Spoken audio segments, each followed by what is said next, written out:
Hello friends, welcome back to crazy tasty cooking. இன்றைக்கி நீங்கள் பார்க்க போகிறது சீஸ் கேக் பார்க்க போகிறீங்க.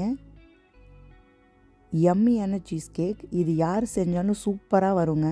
இதுக்குள்ளே மெஷர்மெண்ட் படி நான் சொல்கிற டிப்ஸ் படி செஞ்சிங்கன்னா சூப்பராக க்ரீமியாக உள்ள சீஸ் கேக் கண்டிப்பாக உங்களுக்கு சூப்பராக வரும். கண்டிப்பாக இதை ட்ரை பண்ணி பாருங்கள். இதுக்கு தேவையான பொருட்கள் இவ்வளோ தான்.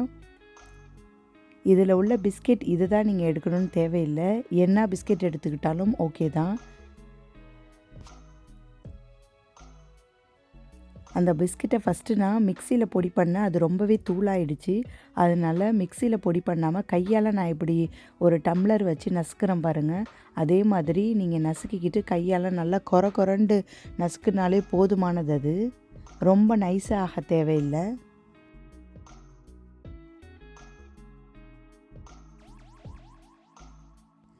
நீங்கள் என்ன ட்ரே யூஸ் பண்ணுறீங்களோ அதில் கண்டிப்பாக பேக் பேப்பர் சேர்த்துங்க. அப்போ தான் அது ஒட்டாமல் வரும். நான் இந்த ட்ரே யூஸ் பண்ணுற வாசி சைடில் உள்ள பேக் பேப்பர்லாம் நான் கட் பண்ணி விட்டுக்கிறேன். நீங்கள் நார்மல் ட்ரே அப்படின்னா உள்ளக்க ஃபுல்லாக பட்டர் தடவிட்டு அந்த இதில் பேக் பேப்பர் சேர்த்துங்க. நான் இப்போ சைடுக்கெல்லாம் பட்டர் சேர்த்துட்டு பேக் பேப்பர் வச்சுக்க போகிறேன். ஏன்னா அந்த சீஸ் சைட்லலாம் ஒட்டும். அதனால் நான் அந்த பேக் பேப்பர் சேர்க்குறேன். நீங்களும் அதே மாதிரி என்ன ட்ரே யூஸ் பண்ணுறீங்களோ ஃபுல்லாகவே நீங்கள் பேக் பேப்பர் சேர்த்துங்க.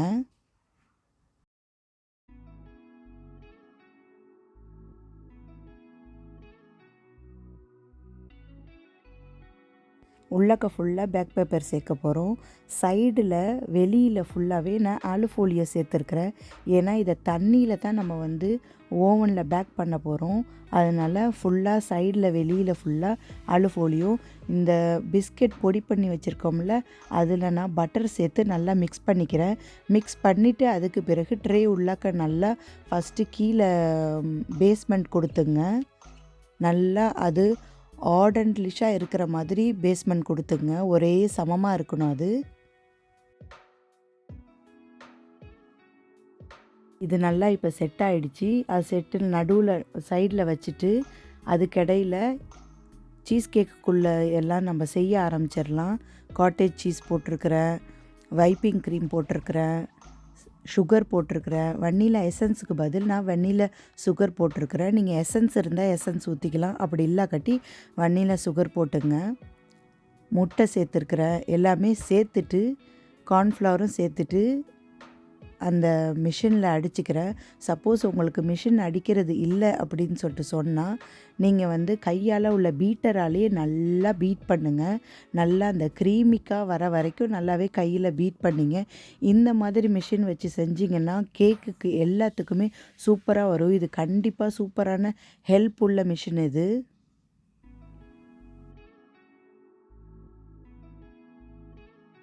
இப்போ அந்த பிஸ்கெட் பேஸ்மெண்ட் மேலே நான் வச்சுருக்கிற க்ரீம் ஃபுல்லாக இதில் நான் சேர்த்துக்கிறேன்.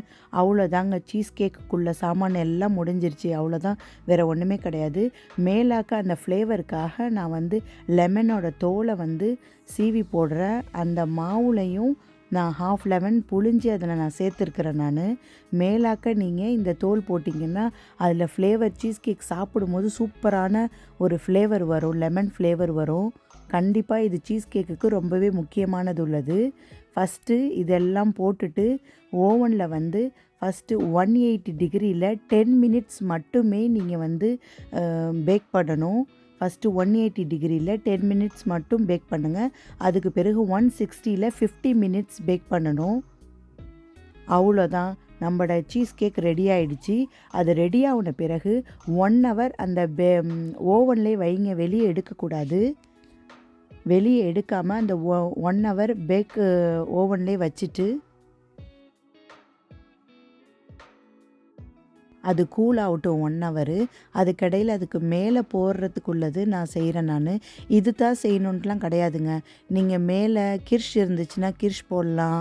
நான் மந்தரின் போடுறேன். மந்தரின் பழம் குட்டி குட்டியாக இங்கே ஒரு டின்னில் இருக்கும்.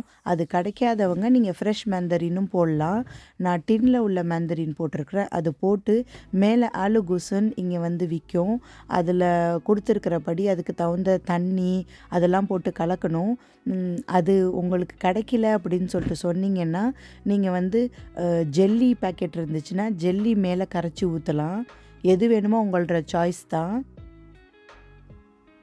இதெல்லாம் ஊற்றிட்டு 2 ஹவர்ஸ் ஃப்ரீசர்னால் உறையிற ஃப்ரீசர் இல்லை, ஃப்ரிட்ஜில் வந்து நல்லா கூல் பண்ணணும். கூல் பண்ணி எடுத்து அதை அறுத்திங்கன்னா சூப்பரான சீஸ் கேக் ரெடி. நான் கொடுத்துருக்கிற மெஷர்மெண்ட் படி நீங்கள் செஞ்சீங்கன்னா சூப்பரான சீஸ் கேக், இதே மாதிரியான சீஸ் கேக் உங்களுக்கு வரும். கண்டிப்பாக இதை ட்ரை பண்ணி பாருங்கள். நான் சொன்னபடி 180 டிகிரியில் 10 மினிட்ஸ், 160 டிகிரியில் 50 மினிட்ஸ் பேக்கிங் டைம் இவ்வளோ தாங்க. அதுக்கு பிறகு 1 ஹவர் கண்டிப்பாக நீங்கள் அதை வந்து கம்முன்னு விட்டுடணும். இல்லாக்கட்டி அது ஒழுங்கான இதில் நீங்கள் வெட்ட முடியாது.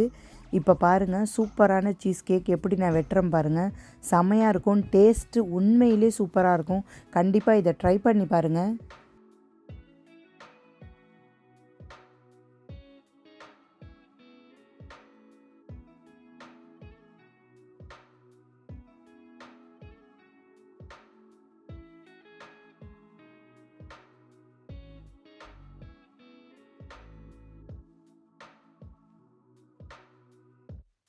வாயில் வச்சோன்னே மெல்ட் ஆகுங்க. கண்டிப்பாக இதை ட்ரை பண்ணி பாருங்கள். ட்ரை பண்ணி பிடிச்சிருந்தா லைக் பண்ணுங்கள், கமெண்ட் பண்ணுங்கள், ஷேர் பண்ணுங்கள். சப்ஸ்கிரைப் பண்ணாதவங்க சப்ஸ்கிரைப் பண்ணுங்கள். தேங்க்யூ ஃபார் வாட்சிங் மை வீடியோ.